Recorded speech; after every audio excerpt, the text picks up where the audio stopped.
Eu vou começar um pouco diferente, eu vou fazer um discurso, não meu, mas eu vou ler um discurso, e depois eu falo de quem. Mas olha só o discurso. Quantos milhões de seres humanos estão hoje a depender de respostas dos julgadores? Produtividade é meta. Produtividade nessa era significa eficiência. Responder à pretensão de forma objetiva e célere é dever de todos nós, servidores da população. A população confia no judiciário e o procura, insistente e incessantemente, para solucionar as questões que a afligem.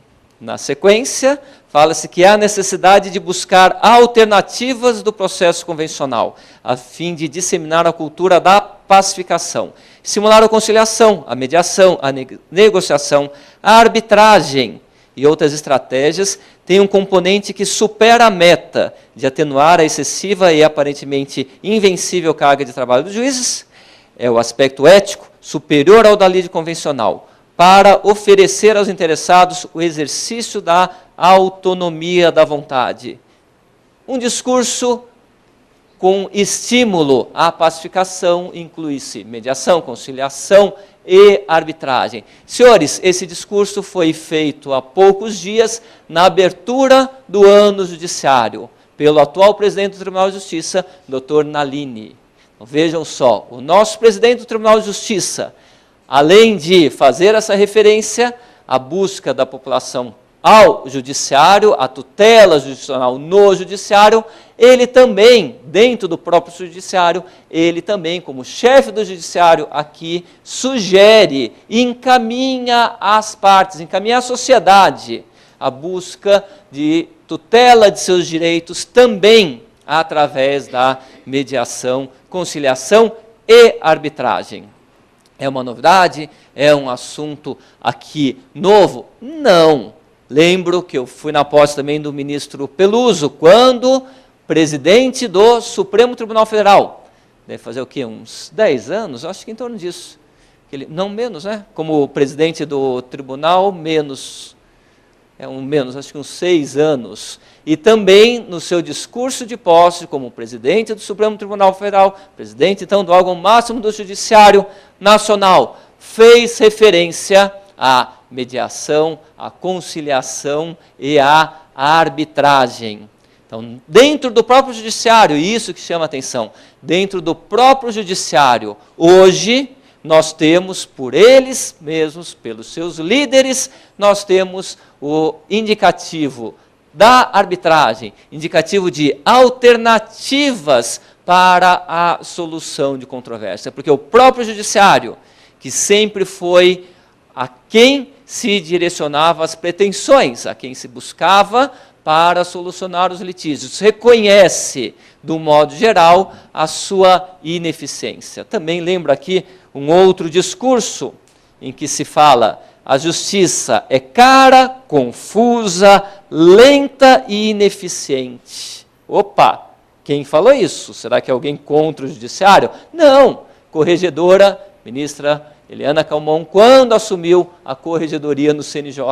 Então, dentro do próprio judiciário, hoje há um reconhecimento das limitações, das deficiências que nós encontramos no judiciário. Aliás, eu costumo falar que hoje, quem melhor marketing faz da arbitragem, como também dos meios alternativos de solução de controvérsia, quem melhor marketing faz, quem melhor propaganda faz, é o próprio judiciário, pela limitação, pela deficiência da sua estrutura. E ele acaba, então, encaminhando, direto ou indiretamente, as partes para buscar soluções, uma tutela jurisdicional adequada aos seus respectivos conflitos. Então, esse é o contexto. Nós temos um judiciário com muitas limitações. Eu diria limitações de ordem material, limitações até de ordem de tempo mesmo, é um maior aspecto, mas até de convivência. Hoje chegou num ponto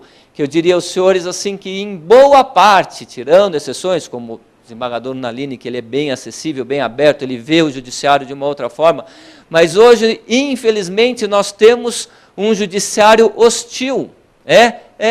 Um judiciário que vê nas partes, na sociedade, que o procura para a solução dos problemas que o afligem, como diz o discurso, ele vê nessas partes, ele vê na sociedade um problema.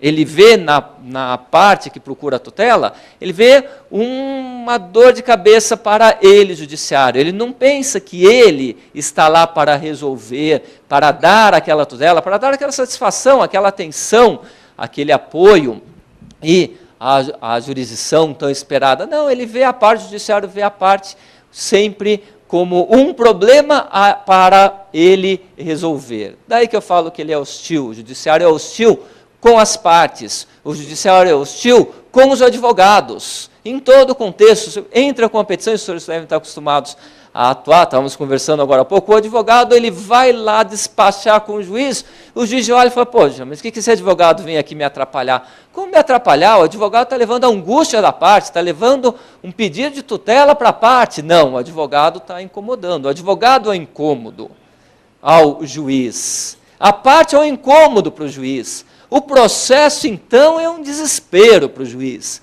Qual que é a preocupação dele? Tirar aquele monte de papel da frente. Ah, mas atrás daquelas folhas, ou atrás daquela tela de computador, hoje em dia, usando o protocolo eletrônico, que é uma aventura para todos nós, advogados, né? Quem está trabalhando com protocolo eletrônico sabe como eram bons os tempos em que se imprimia e ia protocolar e pegava um carimbinho. Ainda que a fila do protocolo, né, ainda era melhor do que ficar lá na fila ou sofrendo os imprevistos num protocolo eletrônico. Antes a gente conseguia sair para protocolar uma petição em emergência umas 5 horas da tarde. Hoje, para o protocolo eletrônico, a gente tem que começar às 10 horas da manhã, né, para ter chance, talvez, conforme o dia, se chove, se não chove, de conseguir finalizar no final do dia, no horário de protocolo. Mas parece que tudo é uma dificuldade que se cria. Uma dificuldade que se cria ao advogado, ao processo, à atuação, esquecendo que por trás disso tem uma parte que espera do judiciário o quê? Uma atenção. Espera do judiciário um bom tratamento, espera do judiciário uma cura à sua doença. O conflito é uma doença social. Esta é a caracterização de um conflito. Assim como um doente vai para o hospital esperando um remédio, uma solução para o seu mal, funcionando o microfone? Acho que não, né? Agora... Não. Ele o quê? Está baixo? Mas ele controla. Bom, opa, agora aumentou. Assim como um paciente procura um médico para o tratamento da sua saúde, as partes procuram o tribunal para o tratamento de um problema social, um problema de conflito. E o que nós encontramos? Um ambiente hostil, como eu falei, um ambiente em que eles não são bem-vindos, um ambiente em que se procura, sim, resolver o processo, não resolver o conflito, não resolver o litígio. Esse é o ambiente que nós encontramos. E por isso que hoje muito se fala na busca de alternativas adequadas para a solução de controvérsia. E nelas nós temos mediação, inclusive vai ter outro evento de mediação logo mais aqui na casa, e o que nos interessa é a arbitragem. Principal distinção, uma rápida passagem, aqueles que não conhecem, entre mediação, conciliação e arbitragem. Um é autocompositivo, o outro é heterocompositivo. Tanto na mediação como na conciliação, busca-se uma solução que será alcançada pelas partes. As partes, através do diálogo, através da escuta, que é desenvolvida principalmente na mediação, podem encontrar um ambiente favorável para a solução de seus conflitos. Pela própria iniciativa, eles resolvem o conflito, alcançam um acordo, podem alcançar um acordo. Na arbitragem é diferente. Na arbitragem nós temos uma solução adjudicada, uma solução imposta. Tal qual no judiciário existe um terceiro ou um painel arbitral que a ele foi dada esta jurisdição, a ele foi dada esta autoridade e ele decide. E a sua decisão se impõe às partes. Então esta é uma diferença que marca muito mediação, conciliação e arbitragem. Na arbitragem nós temos uma decisão. Daí falar-se em justiça privada. Injustiça é realizada fora do judiciário, através de um julgador, do árbitro. O árbitro decide, e a solução dada pelo árbitro, senhores, tem a mesma força, a mesma eficácia de uma sentença dada pelo judiciário, de uma sentença jurisdicional. Tem a mesma força. E aqui a gente pode falar à vontade, é um ambiente mais próximo a nós, advogado não judiciário. Às vezes eu vou falar na escola da magistratura, eu corto essa parte da referência. Mas, senhores, um juiz profere uma sentença, um árbitro profere uma sentença. A força das duas decisões é a mesma. Uma condenação, princípios lógicos, todos os pressupostos, na existência de vício, a vontade das partes em querer submeter o conflito à arbitragem, mas uma decisão de um árbitro que condena 1 milhão, o réu, tem a mesma força que uma decisão de um juiz que condena o réu a pagar 1 milhão. Vai executar da mesma forma, daí só no judiciário, execução é sempre no judiciário, execução de título judicial. Na verdade, o cumprimento de sentença. Aqui eu ainda sou da época antiga, antes da reforma, então ainda falo execução de título judicial. Mas é o cumprimento de sentença judicial.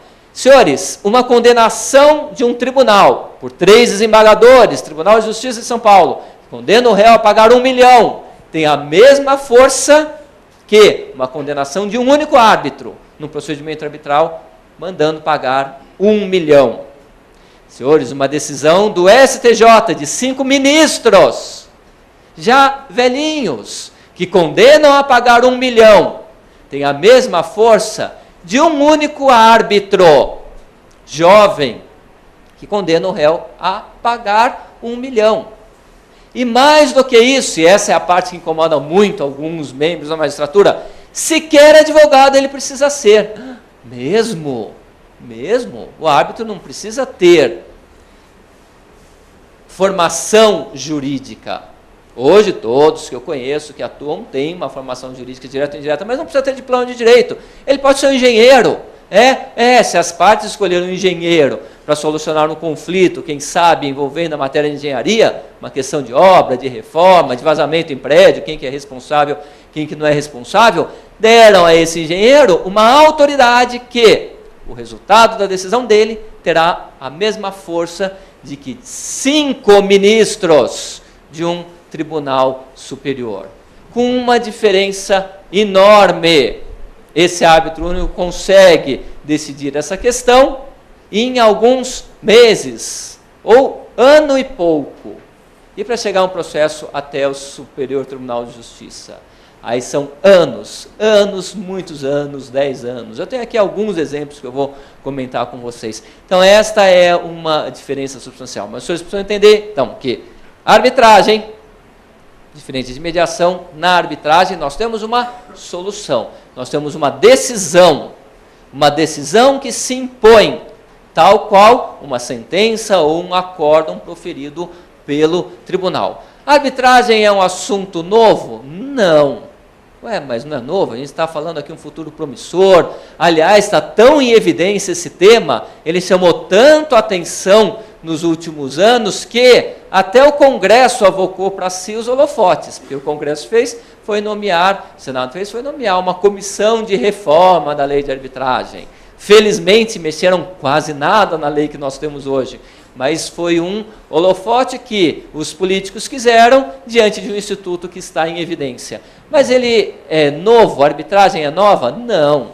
Historicamente, dizem alguns, até que a arbitragem foi anterior à justiça estatal. Quando não tinha uma justiça estatal organizada, as pessoas indicavam um terceiro para a solução do seu conflito. Então, realmente, existe arbitragem, existe notícia da arbitragem na Bíblia, existe notícia da arbitragem na mitologia, em várias áreas do conhecimento, há notícia da arbitragem.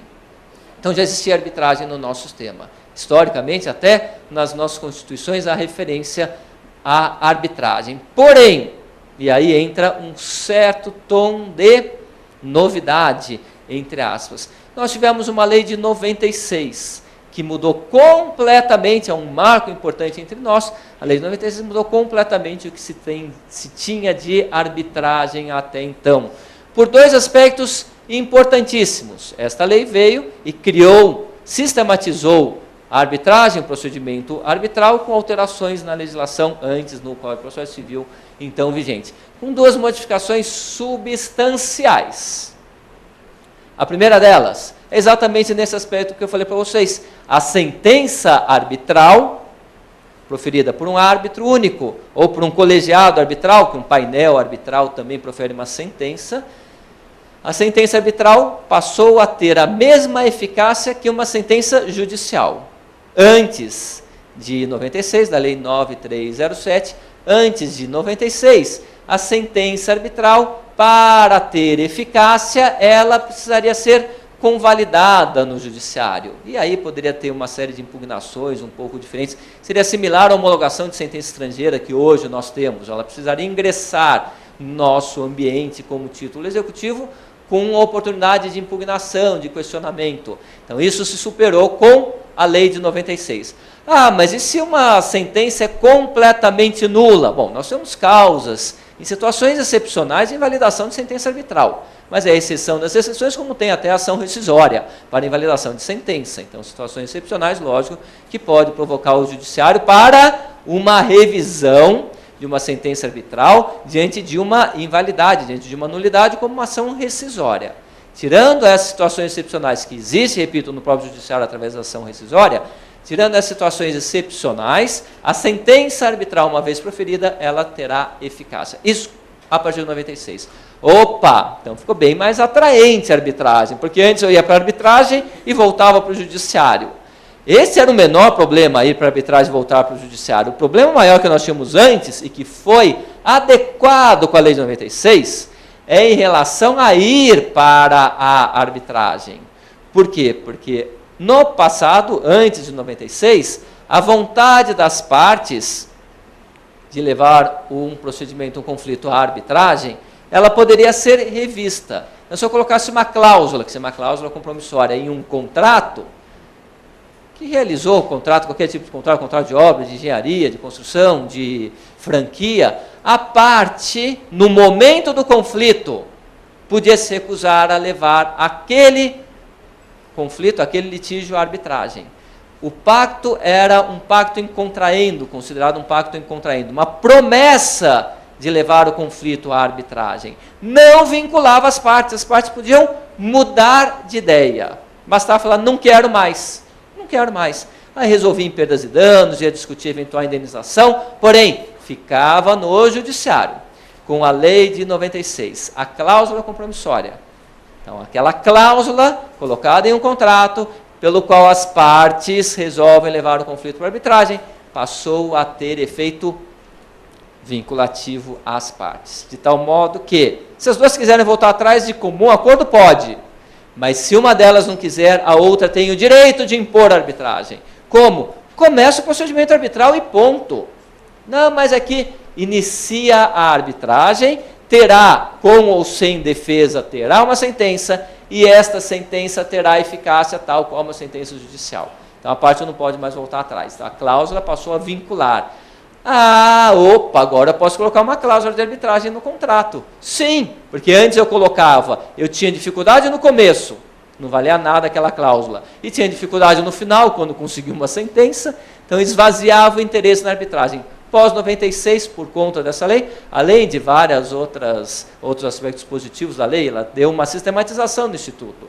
Tratou do começo, meio, fim, de quem é árbitro, quem pode ser árbitro, de como se processa a arbitragem, dos requisitos para se levar à arbitragem, tudo isso foi tratado na lei. Mas esses dois aspectos importantes que fizeram com que a arbitragem tenha tomado um novo fôlego no nosso sistema jurídico. Mas a lei resolveu? Não, como todas as leis, inclusive esta que virá de uma tal reforma do Código de Processo Civil, ou esta que virá desta reforma da lei de arbitragem, como toda lei, ela é atacada por muitos.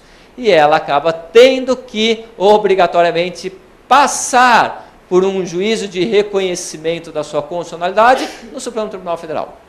Assim ocorreu com a lei de 96.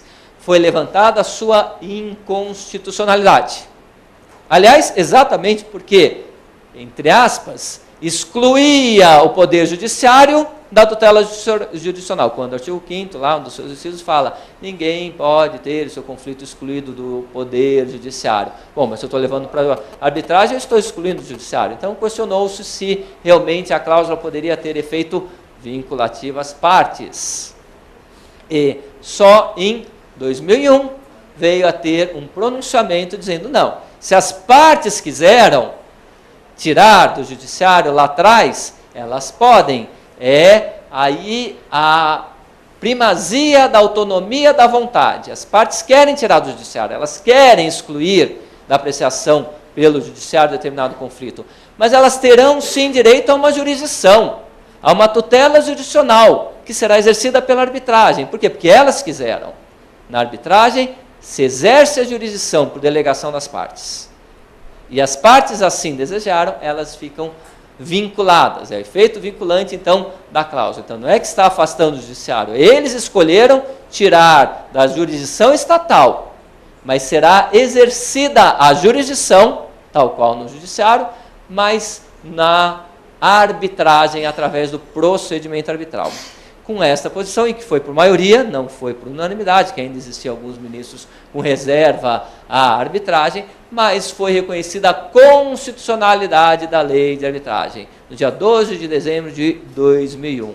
De lá para cá, aí sim nós tivemos um crescimento enorme da arbitragem.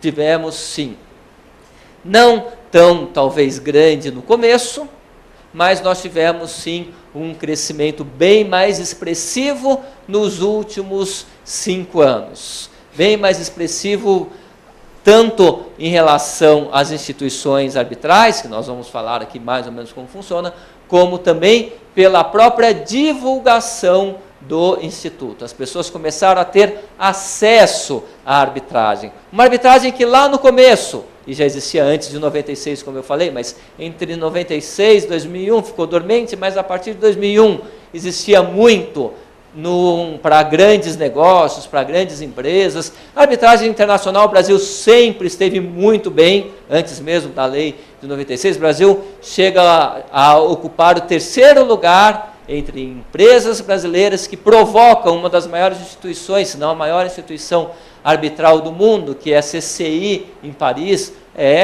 O Brasil ocupa um lugar de destaque. As partes brasileiras ocupam um lugar de destaque nas arbitragens CCI. Para vocês terem ideia do que o Brasil representa nessa instituição arbitral, a CCI ela chega a fazer curso de arbitragem, atuando em arbitragem, procedimento arbitral na CCI, ela chega a oferecer curso em português. Então é a quantidade de partes brasileiras que provocam a CCI. E, senhores, uma das partes que mais provoca, que mais está em procedimentos arbitrais na CCI é a Petrobras. Mesmo, a Petrobras é enorme, tem negócios aqui no Brasil e no mundo inteiro. E ela utiliza bastante da CCI. Então, nós estávamos muito bem em arbitragem internacional. Estávamos muito bem, sim, em arbitragem para grandes grupos, para grandes empresas. Aí é um mercado mesmo que cresceu muito desde 2001. Mas nós estamos numa outra fase, que eu gosto de falar, que é uma nova geração da arbitragem. Uma nova geração mesmo de arbitragem, que é uma arbitragem social, uma arbitragem popular, uma arbitragem democrática, uma arbitragem para todos. Isso que nós hoje vemos, que nós encontramos. E aí que eu coloco que é um futuro promissor. Nós estamos desenvolvendo, sim, o acesso à arbitragem para todos os conflitos e para todas as pessoas. Porque para os grandes grupos, como eu falei, para os grandes grupos nós já tínhamos muito bem a arbitragem. Olha só, trouxe aqui uma referência que foi da última revista do Centro de Arbitragem e Mediação da Câmara do Comércio Brasil-Canadá.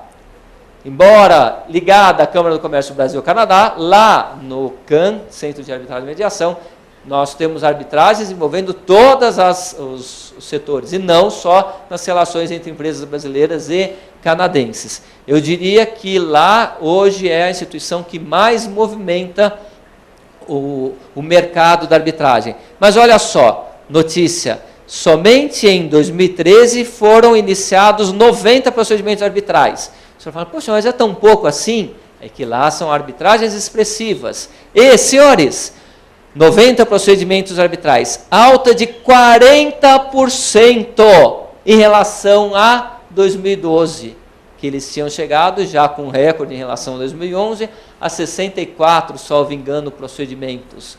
Opa!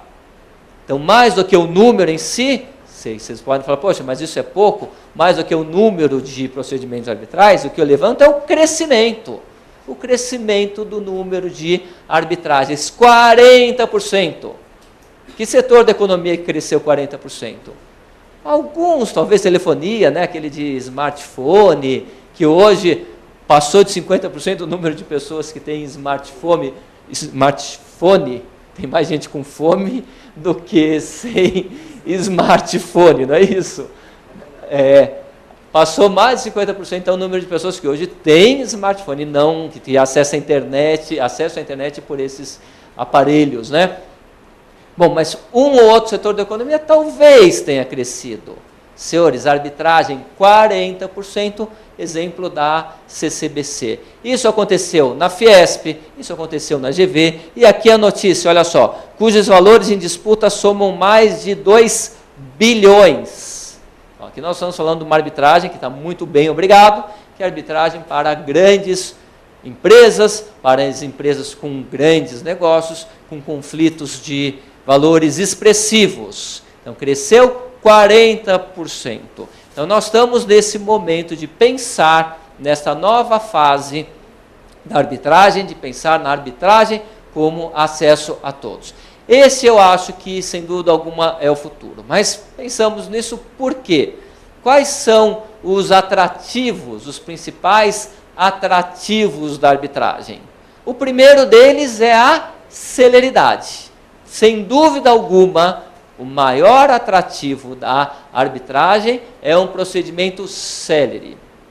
E daí que eu faço a referência aos advogados. Por quê? Porque os advogados hoje, eles precisam, sim, de uma solução célere para os seus conflitos. Antes existia aquela notícia de que, até uma piada, né? Mas o advogado criou o filho, formou o filho. Eu acho que não é o meu, não, né? Pode ser. Desculpe, mas eu coloquei no... Mas tinha aquela ideia de que o advogado formou o filho, fez o filho estudar tudo por conta de um processo. Hoje, senhores, a situação muda completamente. A relação cliente e advogado, passaram-se alguns anos, pronto, ela fica abalada. E fica muito abalada. Hoje o cliente tem essa dificuldade de lidar com a demora. E ele acaba colocando a responsabilidade em quem? Os senhores sabem disso, coloca a responsabilidade no advogado. O próprio advogado acaba ficando cansado daquele processo. Eu digo cansado, assim, depois de 10 anos, né? Depois de 10 anos é duro manter aquela relação advogado-cliente, aquela relação advogado-processo, aí já muda a equipe, já passa de um para outro, fica tudo muito mais difícil. Aí nós temos esse elemento como sendo importante na arbitragem, a celeridade. Essa celeridade, ela é buscada nos processos judiciais. Os senhores lembram da meta 5 do então presidente Gilmar Mendes, meta 5 não, meta 3 do Conselho Nacional de Justiça, quando ele presidente. Ele queria que os processos se encerrassem em 5 anos. Esta era a meta. Mas 5 anos por instância. Não é terminar o processo em 5 anos? Não! Terminar o processo em 5 anos por instância. Ou seja, 5 anos em primeiro grau, 5 anos em segundo grau e, eventualmente, 5 anos nos tribunais superiores, embora se discutisse se os tribunais superiores iriam se submeter ou não a essa meta. Pera lá, mas aí nós somos 15 anos, não são 5 anos. E foi atingida a meta? Não. Não. Não. Em muitos estados, sim. Em São Paulo, não. Não se conseguiu alcançar a meta de processos todos julgados em 5 anos da data da distribuição. Mesmo, muitos não foram julgados. E o que é pior, naquela época eu integrava o Conselho Consultivo do Departamento de Pesquisa Judiciária, DPJ, dentro do CNJ. Nós tínhamos o processômetro, nós acompanhávamos a quantidade de processos que entrava e a quantidade de processos que saía. Senhores, o que se fazia na época? Os juízes desesperados para cumprir a meta, eles deixavam de marcar audiência, deixavam de tocar os processos novos para julgar os antigos. Então, muitos conseguiram julgar os processos que estavam há mais de 3, 4 anos pendentes. Mas o que aconteceu? A fila de processos novos com o andar de tartaruga aumentou. Porque entre ganhar um ponto na meta e dar andamento a um processo que às vezes até mais simples, eles se preocupavam na meta e julgavam os processos antigos. Os processos novos passaram a ter um curso mais lento. Isso foi o que aconteceu, infelizmente. Mas por que tudo isso? Pela quantidade de processos que nós temos. Só uma referência aqui, eu tenho aqui os dados de 2012, não consegui ainda os dados de 2013. Mas nós temos mais ou menos 20 milhões de processos em andamento dentro do Judiciário Paulista Estadual. Senhores, 20 milhões. Não se preocupem, porque a maioria, mais até 11 milhões de processos, são executivos fiscais. Então, tudo bem. Mas olha só, processos cíveis, 5 milhões. Infância, uns outros tantos. Juizado especial cível, 1.200.000. Esse número representa alguma coisa? Pô, milhões aqui, milhões ali. Esse número isolado, ele tem um significado? Para falar a verdade, não. O que importa para nós é o número de feitos distribuídos. Em 2012, nós tivemos 2.200 novas ações cíveis. Não, 2.200.000 novas ações cíveis. Sentenças registradas, 1.700.000 sentenças registradas. Pronto. O que significa isso? Que entra mais processo do que sai. O que significa isso? Se a situação está ruim, o que vai acontecer?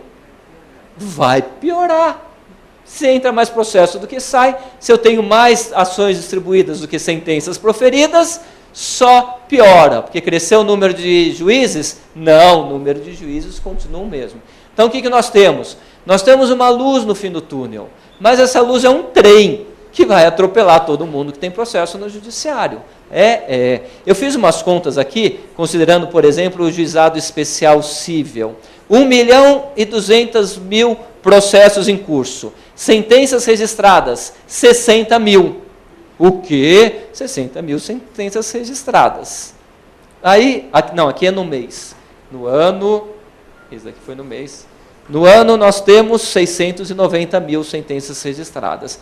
Pelas minhas contas, nós precisaríamos de 2 anos para zerar o estoque de processo no juizado especial. Significa dizer que se ninguém entrar com nenhum processo no juizado especial, demora 2 anos para zerar a distribuição.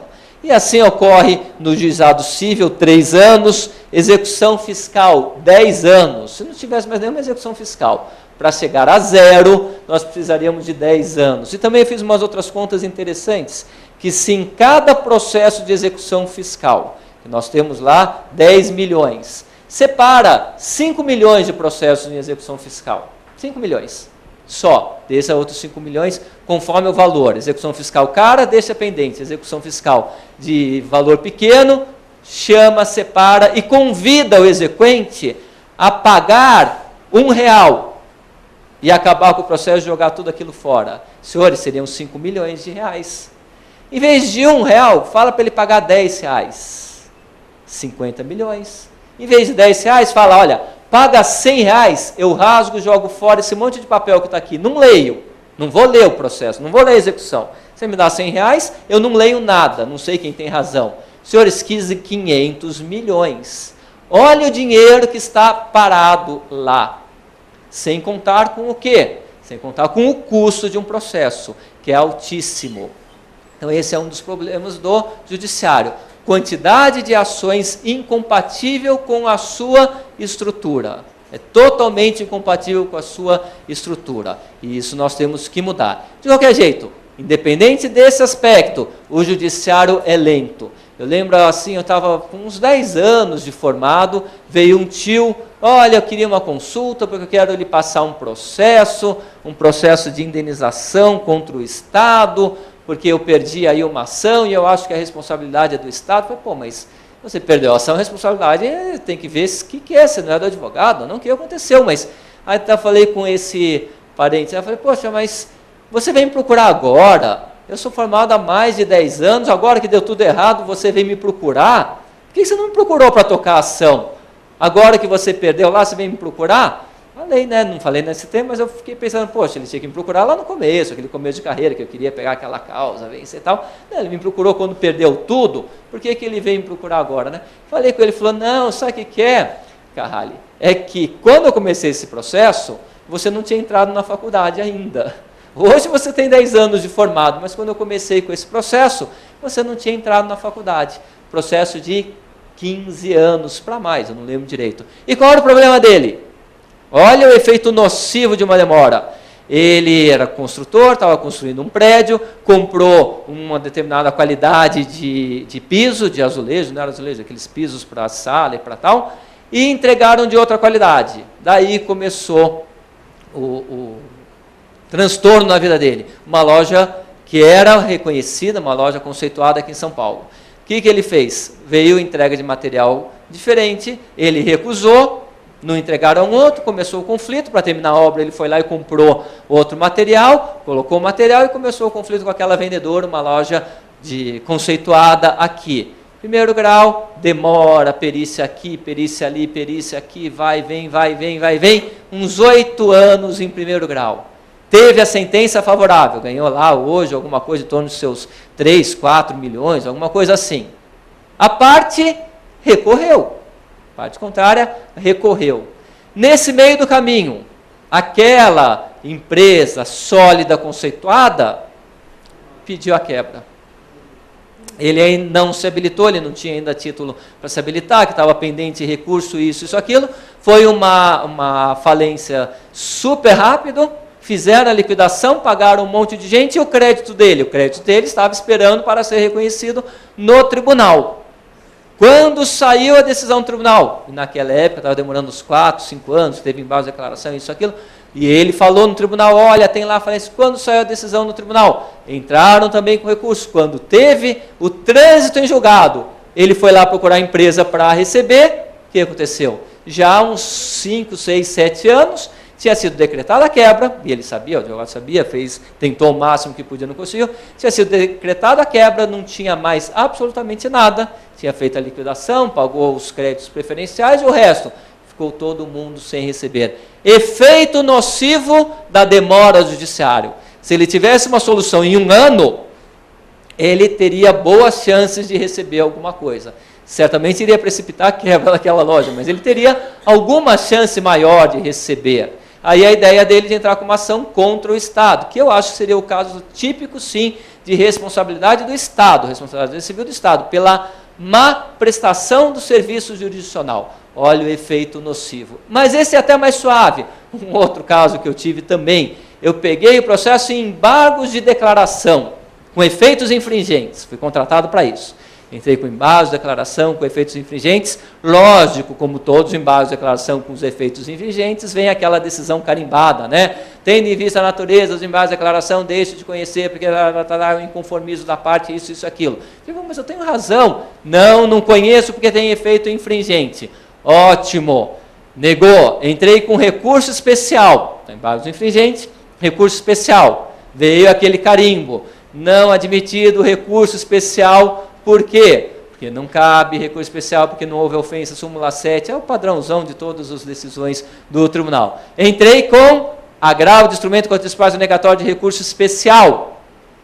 Então lá já estou numa outra etapa. Entrei, vai, vem, sobe no STJ. No STJ, não conheço do agravo de instrumento por deficiência na sua formação. Pronto. Quando um advogado lê um negócio desse, você quase tem um infarte, né? Peguei avião, corri lá para Brasília com deficiência da formação. O que faltou? Eu tenho certeza, eu olhei, já anotei o nome do estagiário e advogado que me acompanhavam dele, já mandei eles ficarem presos no escritório, numa sala fechada, sem acesso ao público, porque é lógico que eles seriam também severamente punidos se tivesse faltando alguma coisa lá no agravo de instrumento. Mas fui lá no agravo de instrumento, olhei, falei, não, mas não tem a prova, o protocolo da petição está borrado. Protocolo do recurso especial, para ver a tempestividade. Falei, bom, mas protocolo borrado, isso é a coisa que mais acontece no judiciário. Tem lá o protocolo que não dá para ler direito.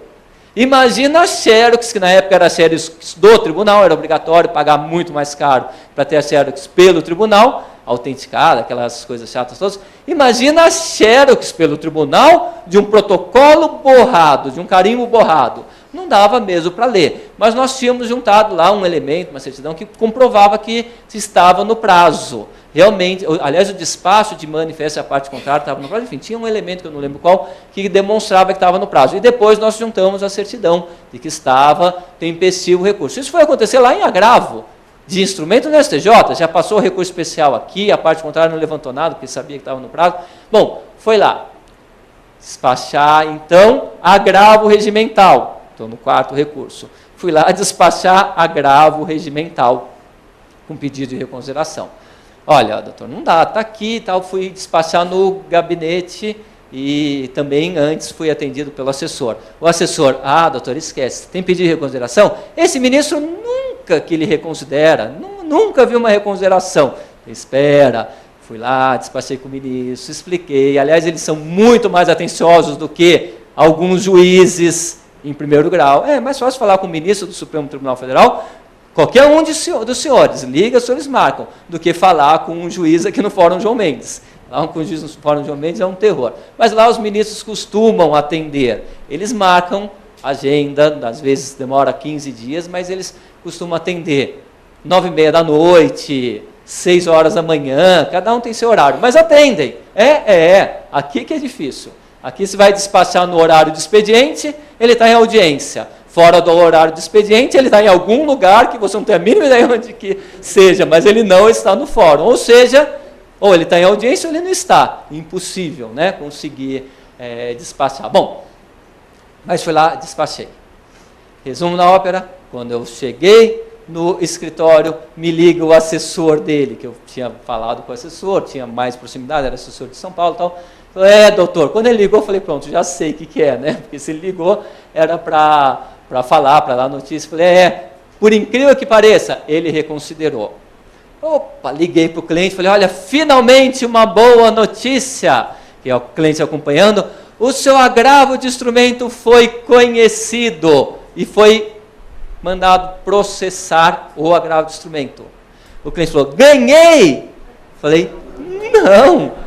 Mas por que o senhor está tão contente falando para mim? Porque, lógico, também eu mandei a conta da passagem. Ele falou, mas eu paguei passagem para o senhor ir lá para Brasília. Me liga todo contente, por quê? O que eu ganhei? O que eu expliquei para o cliente? O que você ganhou quando você tem um agravo de instrumento conhecido?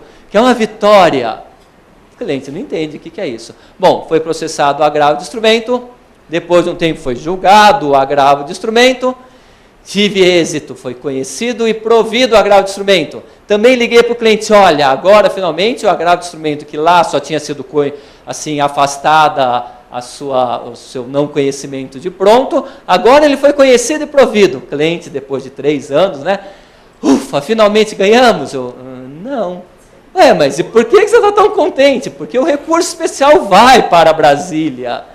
Esta foi a minha vitória, já tinha se passado aí uns 6 anos.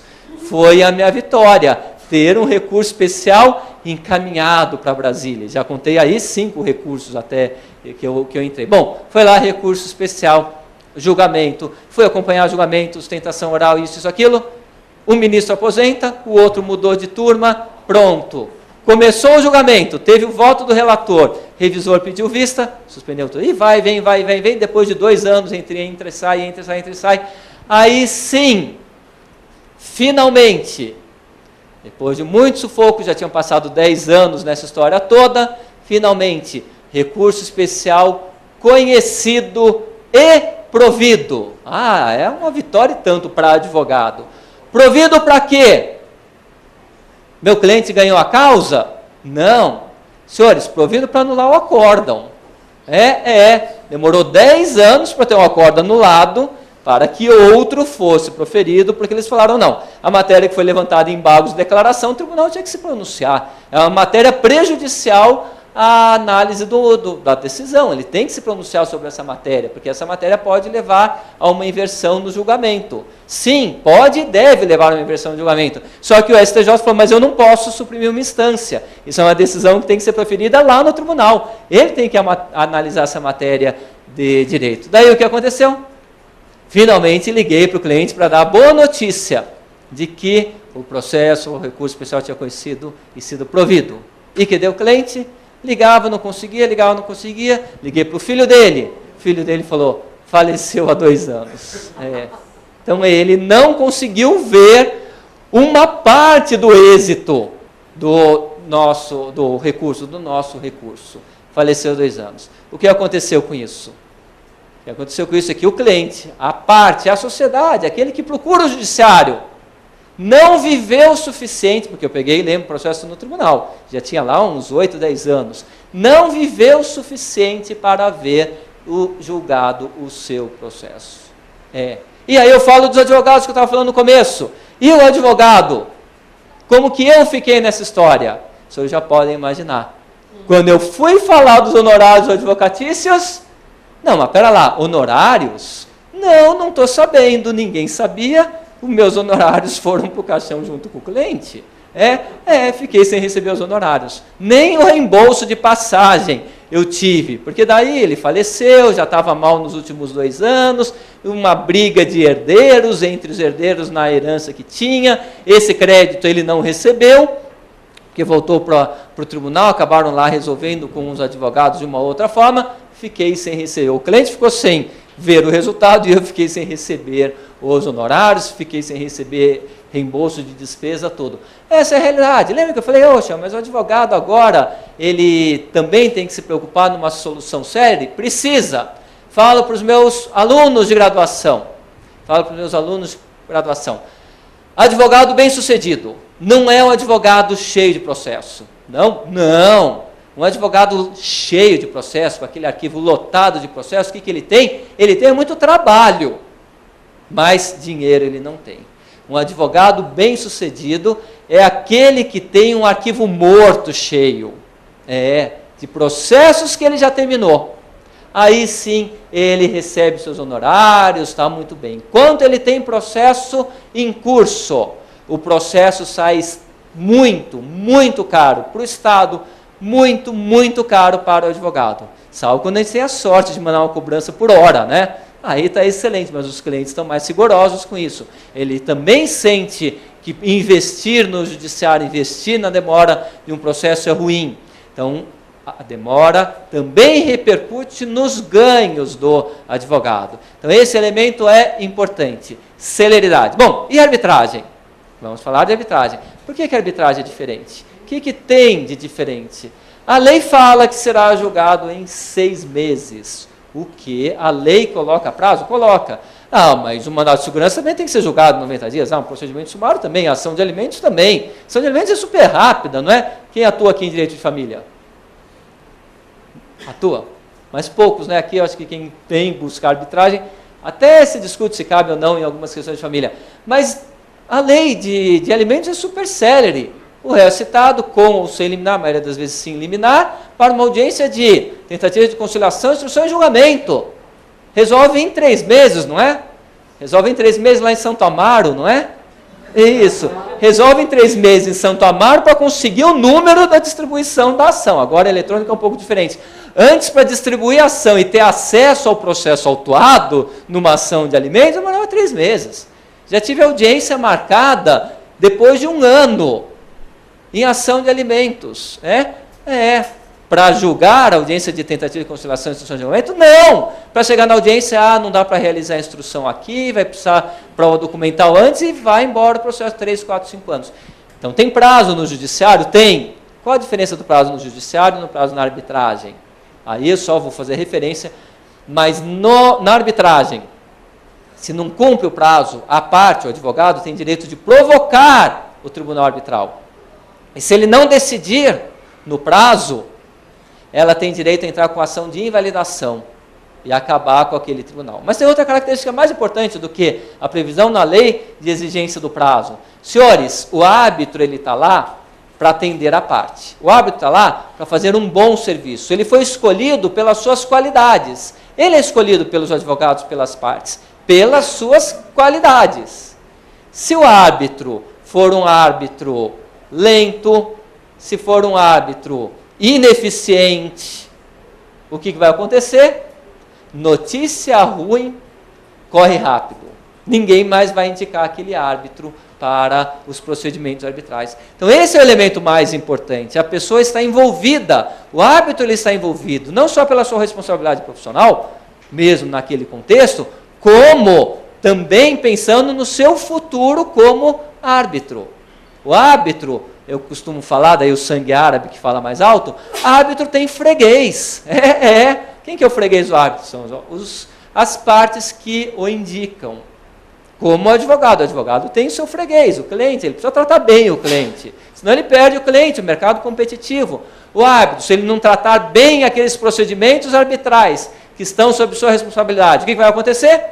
Ele vai perder procedimentos arbitrais. Então há uma preocupação do árbitro em dar uma satisfação aos clientes, às partes que o procuram. Para os senhores terem uma ideia, aqui na CCBC, tal qual ocorre na Fiesp, que é outra instituição de arbitragem, uma das mais movimentadas aqui de São Paulo, GV, CAESP, prazo, estimativa de prazo, 1 ano e 3 meses, mais ou menos, umas um pouco menos, outras um pouco mais, mas solução no procedimento arbitral em 1 ano e 3 meses, mais ou menos. Essa era a média, a última estimativa. Menos do que 1 ano e meio, mesmo. Julga, termina e eu tenho um título executivo. Olha, acontece? Acontece. Agora mesmo, uma questão de comecinho do mês, eu terminei uma sentença em conjunto com outros 2 árbitros, terminamos uma sentença arbitral que era do final de 2012, acho que outubro, novembro de 2012, ou seja, 1 ano e pouco. Uma arbitragem de milhões, valores elevadíssimos. Uma arbitragem que nós tivemos 3 audiências. Foram ouvidas, além das partes, representantes legais, foram ouvidas, pelo que eu lembro, 7 ou 8 testemunhas, em 2 dias de prova oral. Tudo julgado nesse período. Quando tem perícia, acaba demorando um pouco mais. Falar também, aqui 1 ano e pouco resolve com perícia, não, a perícia é um procedimento mais demorado, mais lento, mas esta é a média. Já fiz arbitragem com menos de 6 meses? Já fiz. É rápido, realmente é rápido, é célere, funciona. Agora, por que é célere? Então, a celeridade é uma das principais características da arbitragem. Por que é rápido? Qual o segredo? Qual o milagre, entre aspas, para eu ter uma solução rápida? Aí nós temos alguns elementos, não é um fator isolado, mas o principal deles é que nós temos um julgamento em instância única. Pera lá, julgamento em instância única? O que significa isso? Significa dizer que não tem recurso. Mas isso é uma preocupação enorme. Como é que eu vou ter um processo em recurso julgado por 1? Não, eu quero ter 3 julgadores. Tudo bem, eu posso ter um julgamento colegiado na arbitragem, depende do que as partes contratarem, do que as partes quiserem. Eu posso ter um julgamento colegiado por um tribunal arbitral, que é o nome, por um painel arbitral, porém em instância única. Essa é a diferença. Seria similar à ação rescisória de competência originária do tribunal. Esse tribunal, esse colegiado arbitral, ele vai desde o início até o julgamento final. Então, instância única, embora por 3. Seria a mesma coisa que qualquer tipo de processo a gente suprimir primeiro grau de jurisdição. Vai todo mundo para o tribunal, nomeia desembargadores, todos os 2.000 e tantos juízes, vão todos para o cargo de desembargador e fazem julgamento colegiado. Ah, mas como é que é? É assim, tem audiência todo mundo junto, todos os atos são praticados perante esse tribunal, todos fazem pergunta para a testemunha, todos acompanham as audiências, acompanham os depoimentos e julgam em conjunto. Então eu posso ter um julgamento colegiado. Aliás, é muito comum nas arbitragens conforme valor um julgamento colegiado, mas é um julgamento em instância única. Pode ter recurso? As partes, se quiserem, até podem inventar algum outro recurso. Nunca vi, nesses vários anos de arbitragem, na teoria e na prática, um recurso em arbitragem. A gente tem exemplos acadêmicos, mas na prática não tem. Possível é, mas geralmente quando as partes querem um julgamento colegiado, eles nomeiam um colegiado arbitral. Começa com 3, mas um julgamento em instância única. Qual que é a diferença? Custo. Opa! É lógico que sai mais caro. Um julgamento por um árbitro é um valor X, um julgamento por 3 árbitros terá um valor mais do que 3x, com certeza. Ah, não é 3 vezes mais? Não. Esta é aquela soma que 1 mais 1 mais 1 não é igual a 3. É muito mais do que 3. É a mesma coisa que mãe de trigêmeos. Tem alguma mãe de trigêmeos aqui? Não. Pergunta para uma mãe de trigêmeos. Fala para ela, mas é 3 vezes o trabalho? Não, é muito mais do que 3 vezes o trabalho. O custo é muito mais do que 3 vezes um árbitro, porque tem o tempo que os árbitros se reúnem, acaba tendo polêmica entre eles, divergências entre eles, isso consome, o relógio roda, consome hora, consumindo hora, que a maioria das instituições trabalha com hora do árbitro, e isso leva a um custo maior. Mas é a solução. E funciona? Funciona. E quem são esses árbitros? São pessoas escolhidas. Então, eu quero escolher um colegiado arbitral, eu vou escolher um colegiado arbitral, pessoas com experiência. Então, esse é o primeiro aspecto. Celeridade, por conta de um julgamento em instância única. Segundo, que leva à celeridade. É um procedimento pragmático. As coisas funcionam. Ah, mas e o Código de Processo Civil? Ele se aplica em arbitragem? Não. Não, mas aqui, não. Os princípios, aliás, um princípio constitucional, devido ao processo legal, esse se aplica na arbitragem.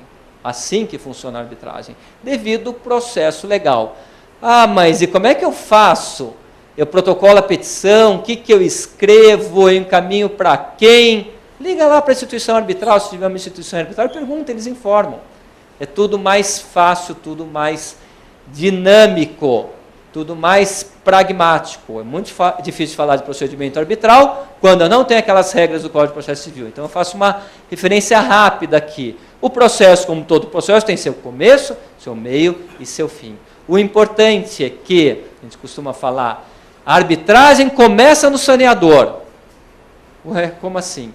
O primeiro encontro dos advogados, e na maioria das vezes com as partes também, o tribunal arbitral ou o árbitro, que é feito para assinatura do termo de arbitragem, ata de missão, termo de referência, cada um tem lá o seu nome. Esse primeiro encontro, ele busca solucionar eventuais dúvidas que tenham em relação a questões periféricas. E procura se estabelecer, o que a gente fala é a estabilização da demanda, procura se estabelecer o conflito e a forma como esse conflito será apresentado no tribunal arbitral. Espera lá, isso é feito numa audiência? É. Ah, mas está faltando procuração. Bom, então vamos resolver a procuração. O pedido é esse. Não, mas vamos ver se esse pedido cabe ou não cabe. Então há um saneamento, entre aspas, do processo nesse instante inicial. Ah, então não é propriamente assim. Inicial, contestação, réplica, tréplica, especificação de provas. Aí o juiz vai decidir e fala, inépcia da petição inicial por falta do documento tal, depois de 2 anos. Não. o procedimento arbitral, mais ou menos, ele começa com a provocação da parte, olha, eu quero iniciar a arbitragem, tem lá tudo na lei, vai, vem. O outro fala, tá bom, vamos iniciar a arbitragem, como é que escolhe o árbitro? Aqui, ali, tem indicação, tem isso, tem aquilo. Bom, tem árbitro, tem as partes no procedimento. Aí se inicia, os árbitros aceitaram o encargo, começa.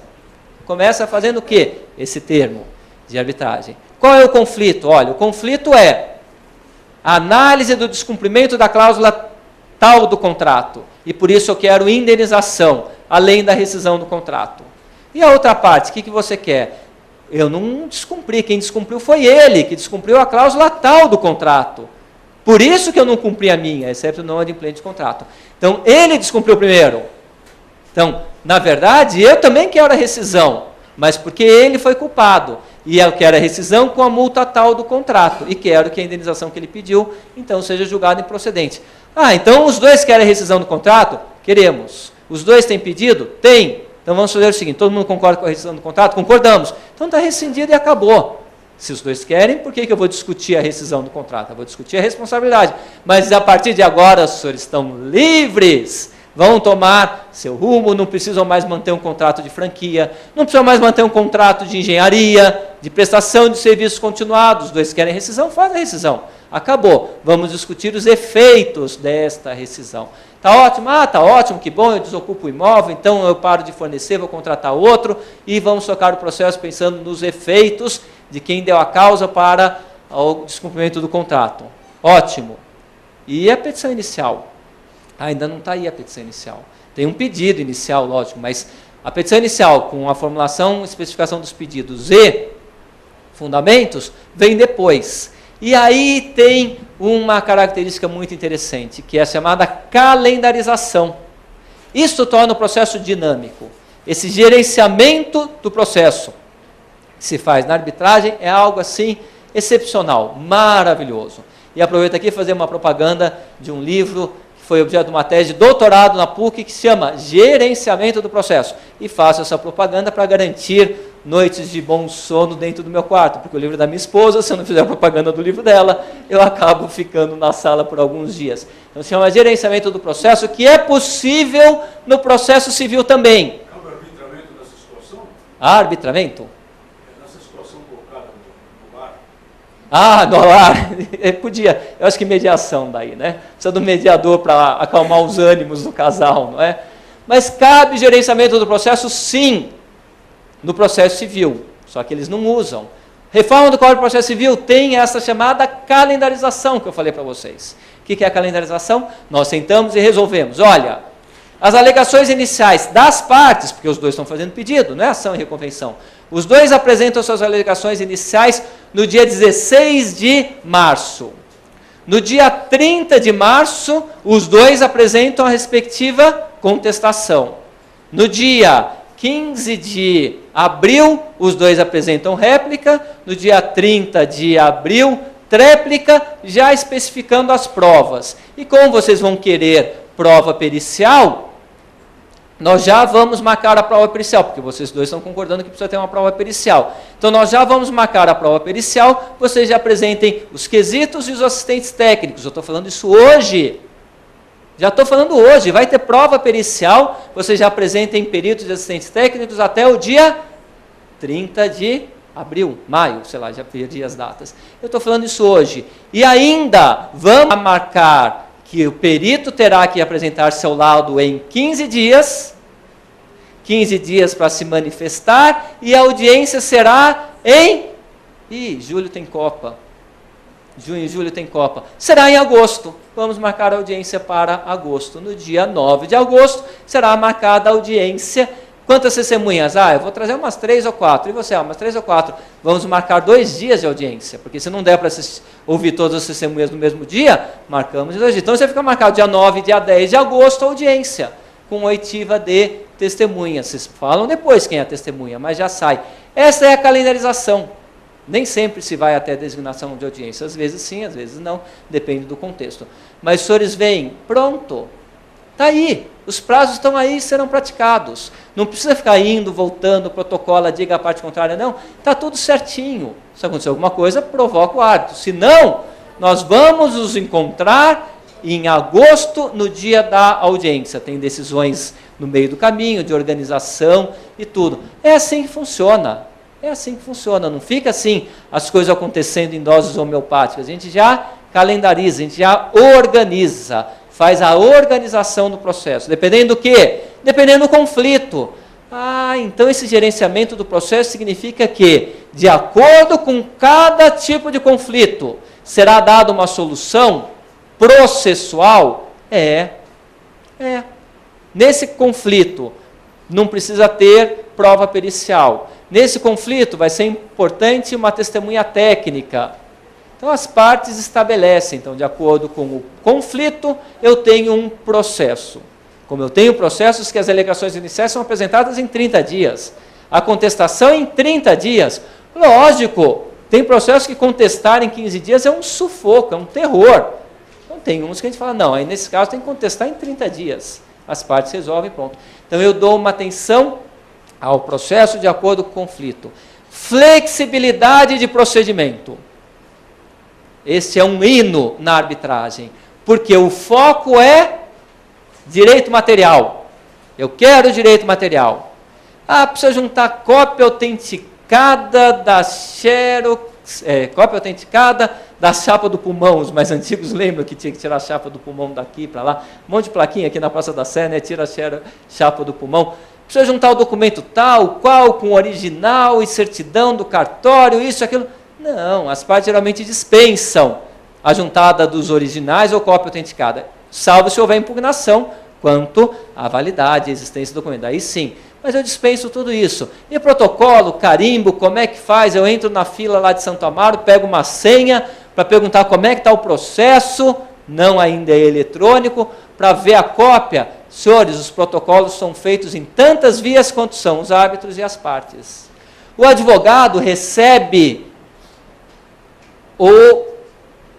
a cópia do procedimento no seu escritório. Ele recebe pela internet a manifestação da outra parte com os documentos. Ele recebe, ele está lá na sala dele, ele vê, a outra parte se manifestou, está aqui a manifestação dela. Isto é celeridade, isto é um procedimento pragmático, um procedimento que funciona.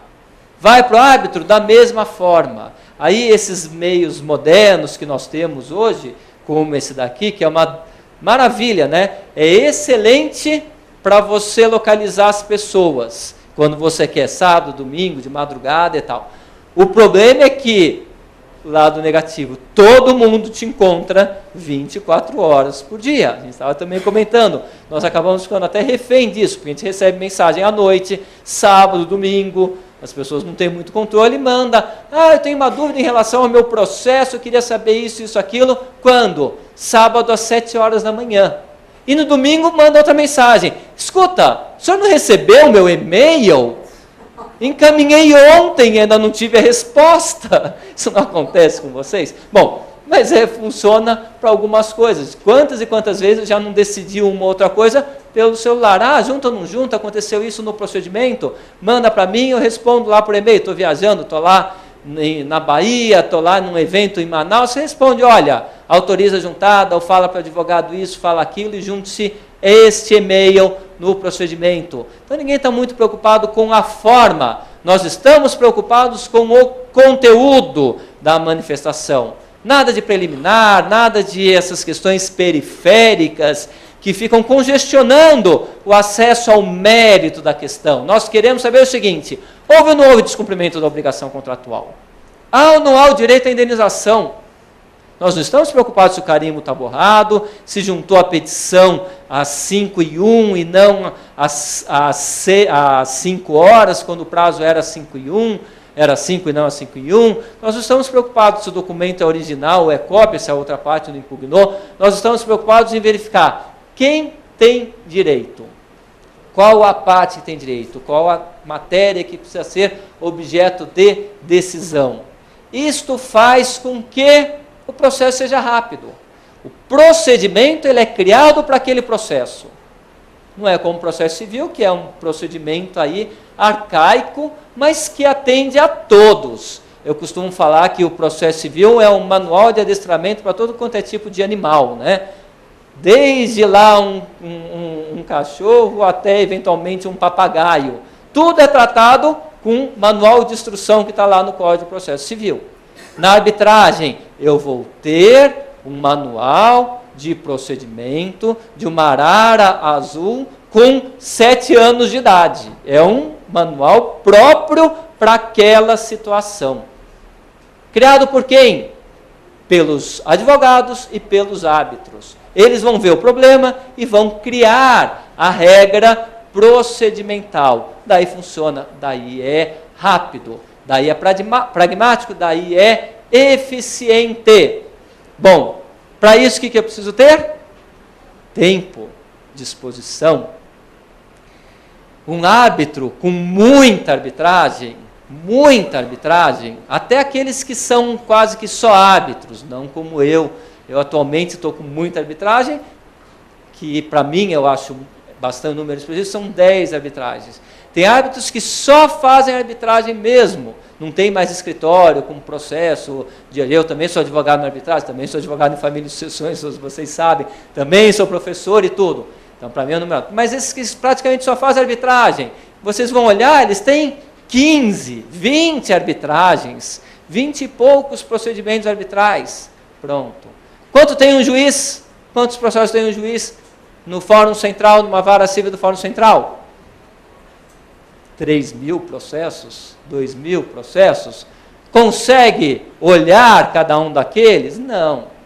Na arbitragem, o árbitro, ele sabe o que acontece, ele sabe o nome dos advogados, sabe o nome das partes, sabe tudo que acontece naquele procedimento, sabe quando que vai ser apresentada uma manifestação, vem a manifestação, ele já lê, ele tem aquele contato. Então, isso tudo muda. O que nós temos é um procedimento célere nesse aspecto, por conta, lógico, da limitação de quantidade de procedimentos nas mãos de cada árbitro. Então, nós temos gerenciamento de processo, nós temos julgamento em instância única, nós temos o julgamento por especialistas. Especialidade é outra característica da arbitragem. Quem busca um árbitro vai escolher o árbitro pelo conhecimento específico que ele tem sobre aquela matéria.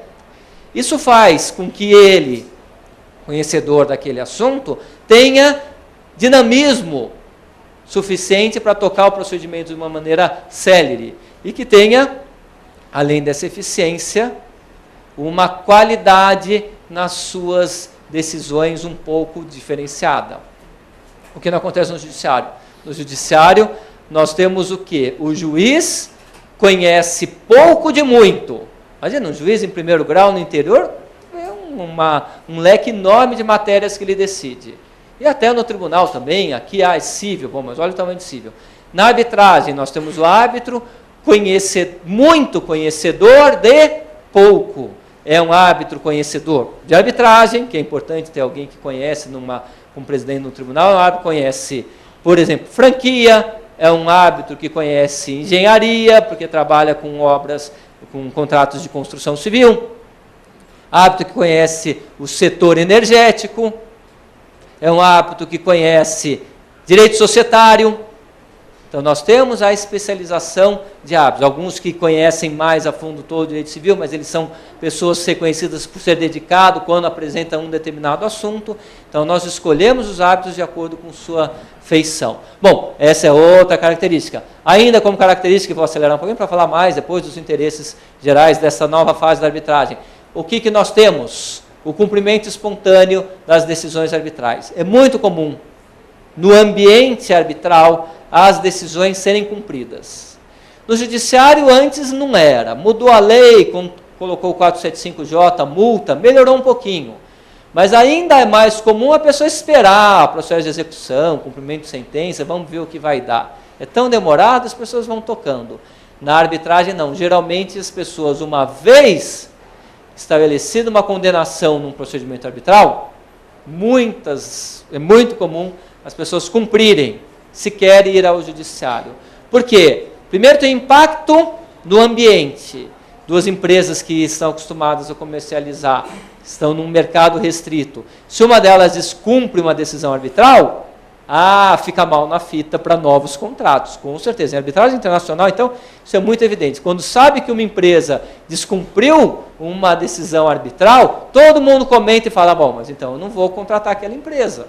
Por quê? Porque aquela empresa está pondo em risco uma solução adequada no conflito, que é essencial a celeridade para o equilíbrio econômico do contrato, que o preço do contrato é X, porque eu tenho uma solução rápida de eventual conflito. Se eu tenho um conflito moroso, complicado de 15 anos, o preço do serviço ou do contrato em si, de X passa a ser 3X. Então, esse equilíbrio financeiro, equilíbrio econômico do contrato, ele é importante. Para isso, as partes acabam se submetendo ao procedimento arbitral e cumprindo. Se não, pronto, eles vão ter problemas lá no futuro. Mas às vezes acontece de não descumprir. Mesmo assim, são raras as hipóteses. Então, no modo geral, a arbitragem acaba funcionando por essas características que todos levam à sua maior eficiência. Maior eficiência resultante da celeridade. Bom, mas tudo eu posso levar para a arbitragem? Não. Direito patrimonial disponível. Que entraria como direito patrimonial disponível? A maioria dos contratos, as pessoas que podem contratar, elas podem se valer sim da arbitragem. E aí que eu falo que é uma nova geração. Porque cada vez mais nós temos arbitragem em relações de pequeno ou de menor valor, como franquia. Aliás, franquia é um bom exemplo, tem muita arbitragem em franquia hoje em dia, e franquia é aquela situação que franqueado e franqueador não conseguem sobreviver a um conflito de 15 anos. Não dá, tem que ser uma solução rápida. Franquia, representação comercial, contratos do modo geral, dissolução de sociedade.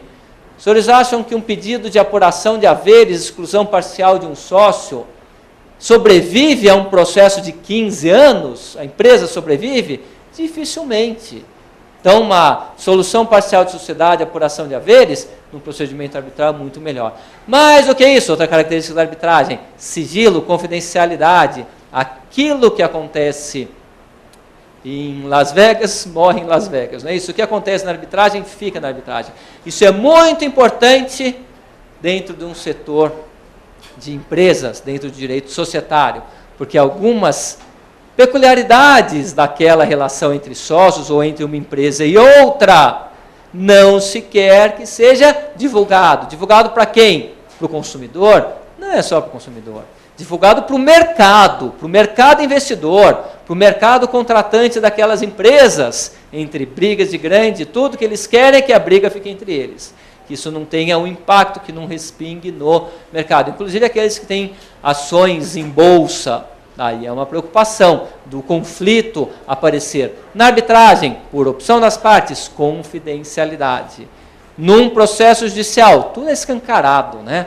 Tudo aparece, daí vem aquele diz que diz, olha, aconteceu isso, aconteceu aquilo, teve liminar, não teve liminar, e daí pronto, o bolso oscila, o mercado se agita por conta dessas informações que vão e voltam durante anos. Então, confidencialidade é bem importante. Então, conflito entre grandes empresas, melhor, sim, a arbitragem. Mais célere, um procedimento mais dedicado, com mais atenção. Mas mesmo para empresas pequenas é interessante. Conflito entre advogados, sócios ou associados em escritório de advocacia. Senhores, imagina levar a intimidade do escritório de advocacia, contratação de cliente, o valor, a forma de distribuição daquele valor entre os advogados da equipe, entre os advogados associados, quem trabalha, quem encaminha o cliente, quem administra, levar tudo isso para o judiciário. Sem contar aqueles detalhes dos valores declarados, daqueles valores que a gente deixa para declarar depois, né? Que às vezes acontece no escritório de advocacia, de a gente deixar um ou outro valor de honorários para declarar em outra oportunidade. Tem todo o contexto. Imagina levar essa questão para um juiz, que já não gosta muito de advogado. Pronto. Como é que se resolve? Daí, olha que interessante, a Ordem dos Advogados sugere, Comissão de Sociedade de Advogados, ela sugere a cláusula arbitral nos contratos. Se vocês pegarem aqui o modelo da ordem, tem lá a cláusula arbitral no contrato. E mais do que isso, onde que será realizada a arbitragem? Aqui dentro da nossa casa. Na própria ordem tem uma instituição de arbitragem ligada, não à nossa comissão de mediação e arbitragem, mas ligada à Comissão de Sociedade de Advogados. Soluciona-se através de arbitragem, passando naturalmente por mediação. Então falei já desses conflitos. Propriedade tem também de nomes de domínio, tem um procedimento próprio, que é mais ou menos arbitragem, mas é uma solução administrada também para discussão de nome de domínio, através de um outro tipo de procedimento arbitral, com essa característica de procedimento arbitral, mas é uma decisão que não vincula, um pouco diferente, mas é uma matéria que pode ser levada. Questões relacionadas a consumidor. É uma briga no começo, no contrato se pode ou não pode ter. Mas se as partes quiserem, quando tem um conflito, conforme, lógico, a matéria, posso levar para uma solução arbitral. Lógico que sim. Compra e venda de mercadoria, principalmente internacional, é excelente. Eu vou discutir, como aquele caso do azulejo, do piso, eu vou discutir isso no judiciário. Eu também costumo citar o seguinte exemplo. Imagina os senhores, uma grande empresa de venda de telefone celular, faz uma importação de um lote, de um container, e descobre, quando chega o produto aqui, que ele veio com especificação diferente. Era para vir lá com um acessório tal, ou com um item tal, e não veio. Começa o litígio, devolve ou não devolve o produto, devolve a mercadoria, vai o container para lá, ou fica aqui durante um período. Depois de 15 anos, resolve que a empresa que entrega o produto, o vendedor, precisa entregar o telefone tal e tal e tal, com as especificações tais. O que vai acontecer? Depois de 15, 16, 20 anos, o que vai acontecer? Eles pegam e entregam um container cheio daquele Motorola. Vocês lembram daquele Motorola? Vulgo tijolão, aquele que era grosso, que puxava antena, e você ficava virando assim para saber se a antena ia captar alguma coisa ou não, que tinha bateria azul, bateria verde. A bateria máxima conseguia durar 8 horas, era uma alegria quando a gente conseguia uma bateria de 8 horas, e conseguia falar com ele, e só. Aí chega, depois de 15 anos, eles entregam esse produto. Adianta entregar um produto desse? Lógico que não. O setor da construção, então, é muito movimentado a arbitragem. Hoje em dia, fala-se em arbitragem envolvendo poder público. Pode? Pode. Sim. As arenas da Copa, embora com uma arbitragem aí meio suspeita, 5 delas, salvo engano, têm cláusula de arbitragem para eventuais conflitos. Metrô, cláusula de arbitragem para eventuais conflitos. Então, até envolvendo em determinadas situações o poder público, nós temos a possibilidade de tratar da matéria em procedimento arbitral. Mas no direito comercial, em si, nas relações mesmo de compra e venda de mercadorias, nas relações entre sócios, aí que é mais. E, como eu falei, franquia também está bem desenvolvida a arbitragem. Contrato de locação, pode? Renovatória de locação, pode? Sim, são situações que hoje nós admitimos com tranquilidade procedimento arbitral. Fala-se em procedimento arbitral, aí o caminho é longe, eu diria que o céu é o limite, né? Fala-se até de lei diferenda, mudança da lei para termos arbitragem em matéria tributária. Tem aí um projeto nesse sentido. Pode arbitragem nas relações de família e sucessões? Pronto. E se me deixar falar disso, eu passo mais 2 horas falando de arbitragem nas questões de família e sucessões. Gosto muito de família e sucessões, gosto muito de arbitragem, pronto. Falaria aqui muito. Resumidamente, de uma maneira bem objetiva, nas questões patrimoniais, direito patrimonial disponível, lógico, partes maiores e capazes, pode sim ter arbitragem. Eu posso promover a partilha de bens numa separação ou divórcio através de procedimento arbitral? Pode! As partes querendo, podem. Posso fazer uma partilha num processo de inventário entre herdeiros maiores e capazes, sem testamento, através do procedimento arbitral? Pode! Tanto um como o outro já tivemos a oportunidade de acompanhar. Tem até decisão numa partilha de bens em separação judicial. Lógico que após a separação, aquele era após a separação, ou após a decretação do divórcio. A divisão dos bens que é? Verificar qual que é o patrimônio comum, dividir em 2. Pondo um aqui, outro ali, ou estabelecendo condomínio. Qual o segredo? Qual o segredo? A gente pergunta isso para um juiz de família. Escuta, por que não termina o processo? E até hoje eu não tive a resposta. Sei que se há conflito em partilha de bens em inventário ou de separação e divórcio, são anos, anos, anos e anos e não se consegue terminar a divisão, que é simples, é somar e dividir por 2. Não teria que ter tanto segredo assim. Pode ser levado para arbitragem, sim. Arbitragem nas relações de consumo. Tem uma polêmica a respeito desse aspecto, como eu falei, mas no mínimo depois as partes podem levar sim questões. E hoje nós temos várias instituições que trabalham com arbitragem nas relações de consumo. Arbitragem trabalhista, pode ou não pode? Infelizmente, contrariando a convicção de várias pessoas que atuam com arbitragem, infelizmente, o Tribunal Superior do Trabalho acabou com a alegria, falou, não cabe arbitragem em matéria trabalhista. Pô, mas é um executivo que ganha aí milhares de reais por ano, ele não pode levar a questão para uma arbitragem? Há uma tendência em não se admitir. O que se admitia por algumas decisões, inclusive do tribunal daqui e uma ou outra isolada do TST, admitir arbitragem para discutir as verbas rescisórias pós rescisão do contrato de trabalho. Eventuais direitos pós rescisão do contrato de trabalho. Não para homologação de rescisão de contrato de trabalho. Isso não existe. A arbitragem não é uma delegacia regional do trabalho. Não, mas pós rescisão do contrato de trabalho, que até então é um direito indisponível, isso, aquilo, após a rescisão homologada, é direito patrimonial disponível, é indenização.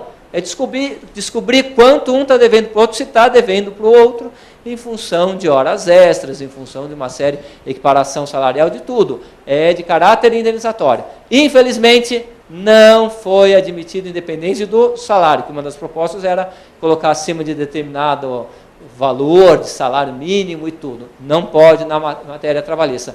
Ainda, quem sabe no futuro.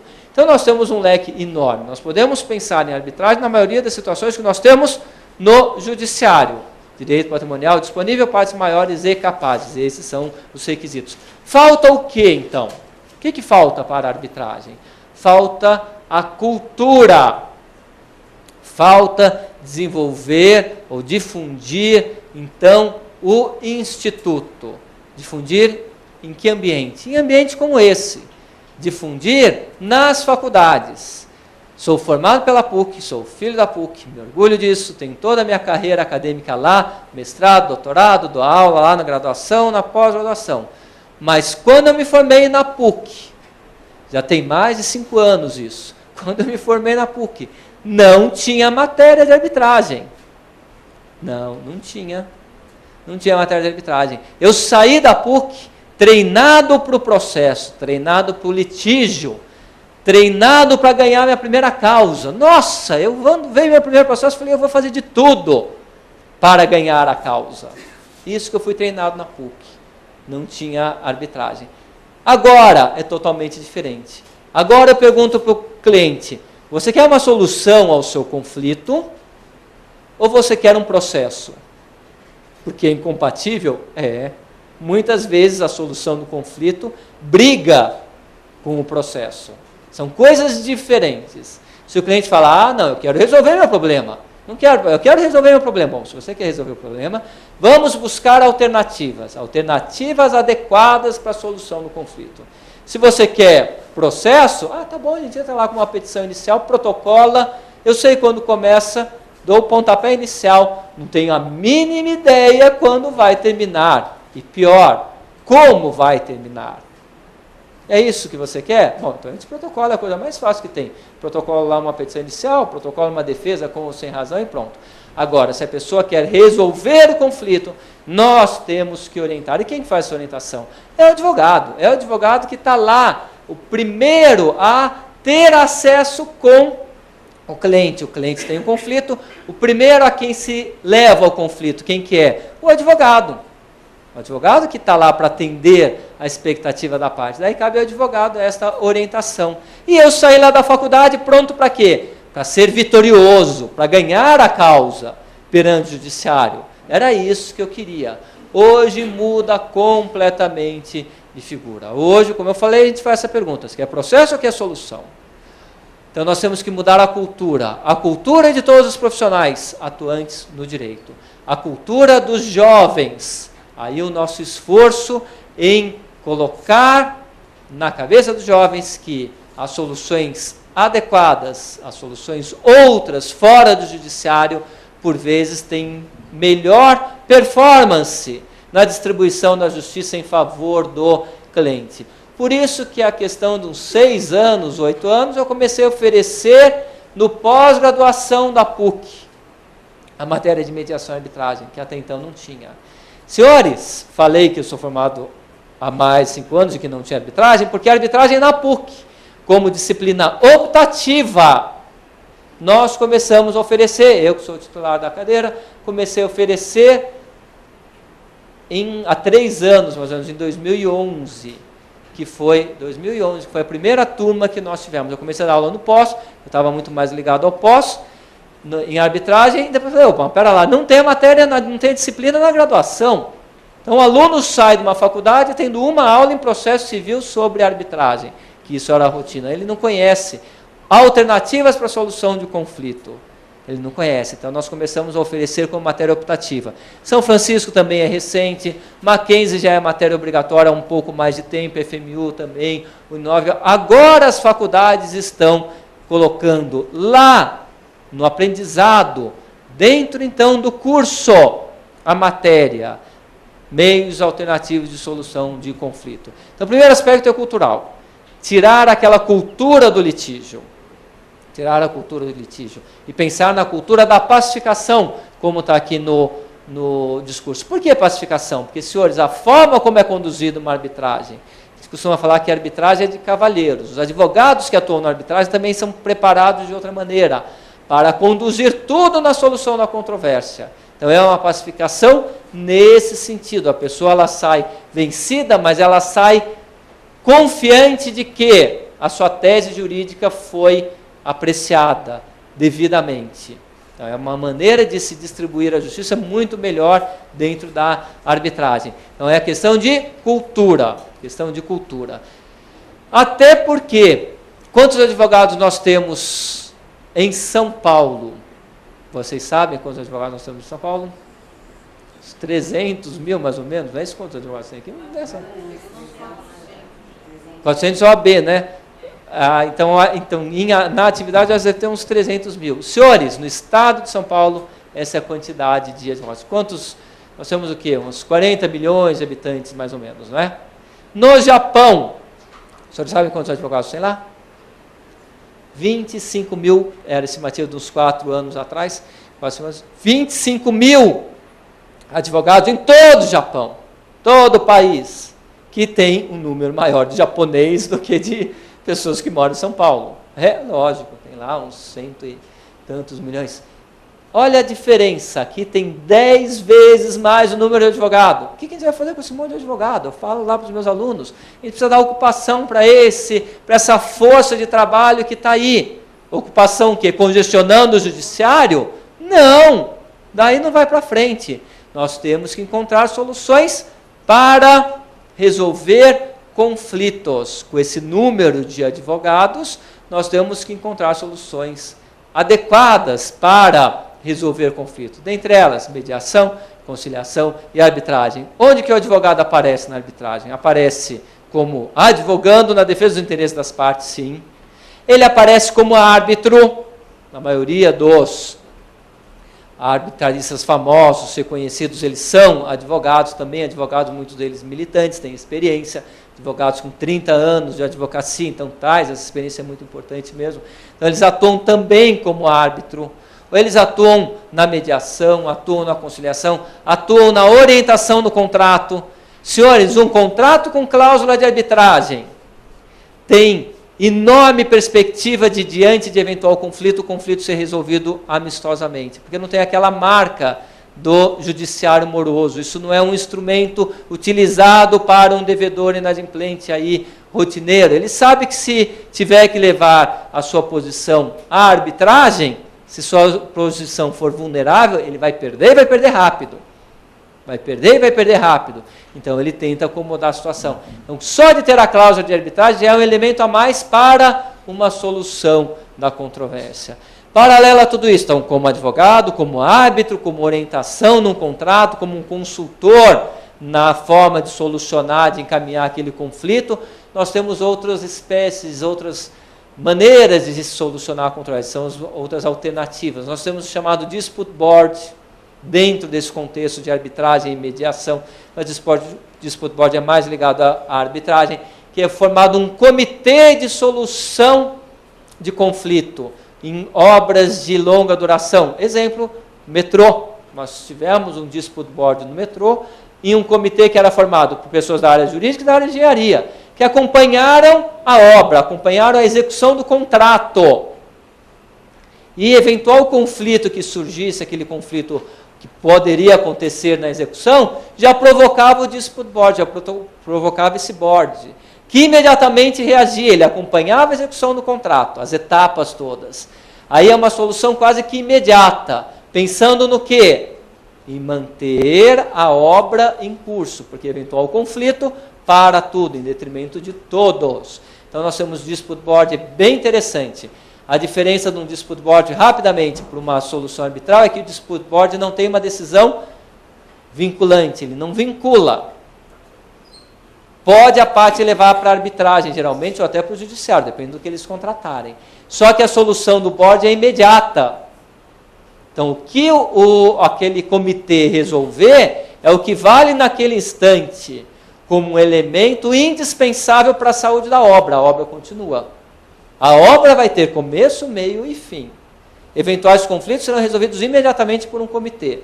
Ah, mas e o direito da parte de levar o conflito ao judiciário ou à arbitragem? Isso existe, mas depois. Vai discutir depois, mas tem uma solução imediata. E isso é muito importante. Como nós temos avaliação de terceiro neutro, como nós temos alguns comitês que são formados para solução ou sugestão de conflitos, teve no buraco do metrô que aconteceu o acidente, a maioria das vítimas acabaram fazendo acordo através de um comitê que se formou com essa finalidade. Então nós temos, nos Estados Unidos, existem mais de 100 meios alternativos ou soluções alternativas para controvérsia.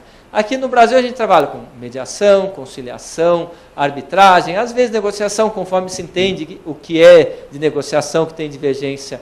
Isso tem Dispute Board, sim. Avaliação de terceiro neutro, um ou outro caso isolado. São poucas as situações, os institutos que nós temos aqui. Lá fora está muito desenvolvido. Falta o quê? Cultura, estudo, encontrar solução para o conflito. Encontrar meios de solucionar a controvérsia fora do judiciário. Fora do judiciário. Por quê? Porque daí nós vamos nos dedicar a soluções que se adaptam melhor àquele tipo de conflito, que atende melhor a expectativa das partes. Então, para isso, o que nós precisamos? Mudança de cultura. Voltando a essa mudança de cultura, vai desde a faculdade, e felizmente os resultados são promissores. Os alunos já saem da faculdade, quando tiveram a oportunidade de estudar mediação e arbitragem, já saem pensando assim, espera lá, eu quero ir para o judiciário ou quero ir para a arbitragem?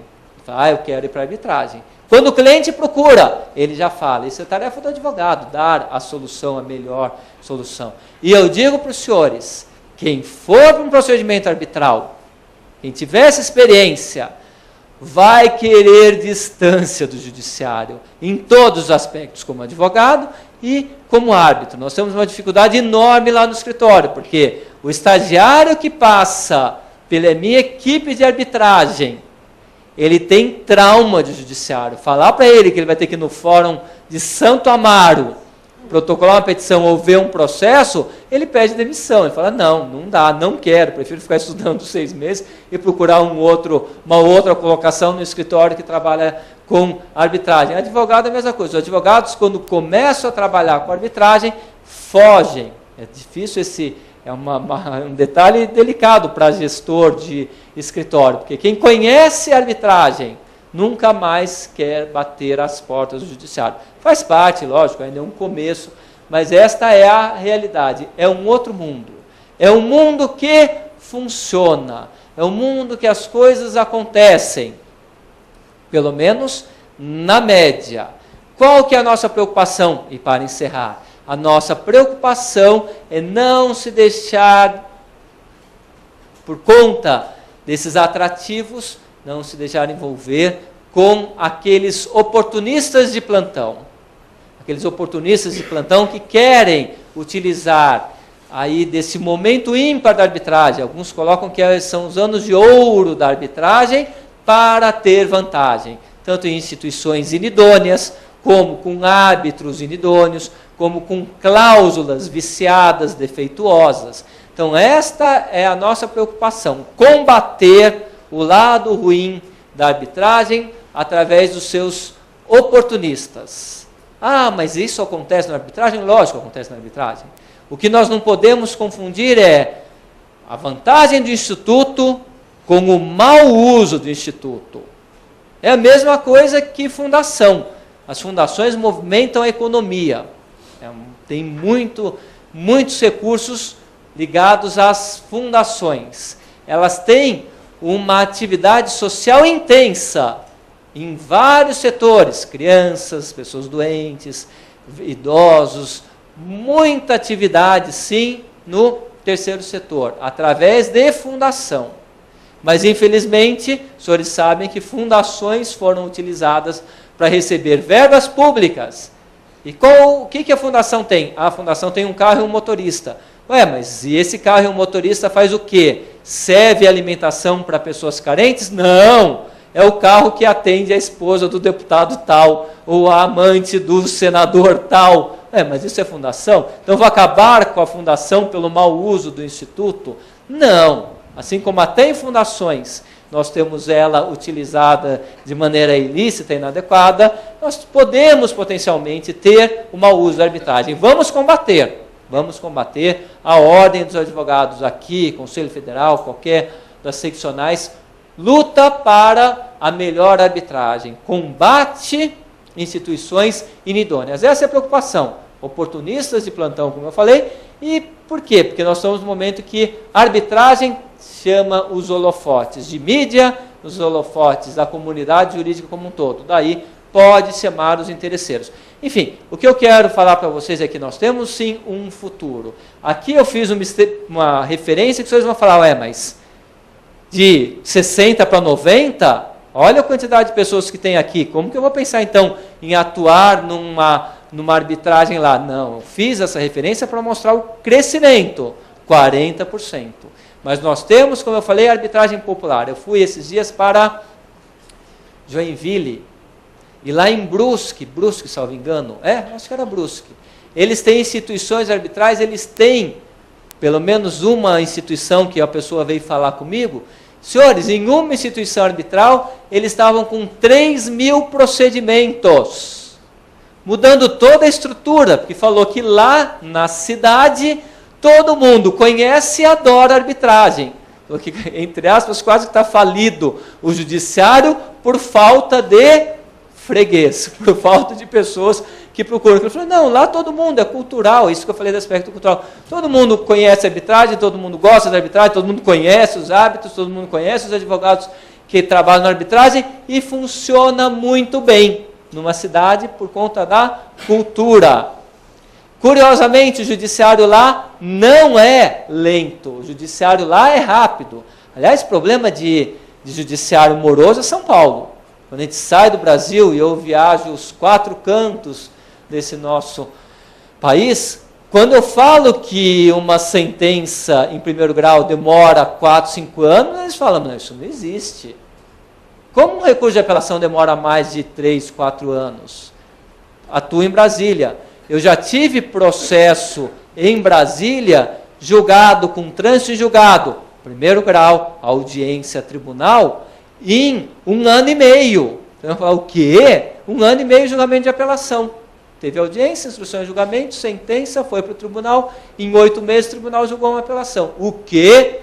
1 ano e meio, perto de 2 já tinha trânsito em julgado de uma sentença, de um acórdão. Então, esse problema de morosidade é nosso, localizado aqui, felizmente um ou outro cartório ainda escapa. Mesmo assim, esse é um problema que nos atinge, mas mesmo assim, fora daqui, nós temos o atrativo da arbitragem por outros aspectos, especialidade, atenção, gerenciamento do processo, tratamento dos advogados. Vocês vão numa audiência arbitral, vocês têm direito a café, conforme a instituição arbitral, Nespresso. Pão de queijo quentinho. Ótimo, ar-condicionado que funciona. Computador, todo mundo chega mais feliz lá, nem tem pressa para ir embora, não é? A parte é ouvida em todos os sentidos mesmo, num procedimento arbitral, escuta, fala, fala, fala. Não é aquilo que o juiz escuta já querendo ir embora. Não, fala logo, fala, isso não importa e tal. Não, a parte tem a oportunidade de falar, as testemunhas têm liberdade para falar e tudo. É um outro ambiente, só conhecendo mesmo, e quando os senhores conhecerem, difícil será sair da arbitragem.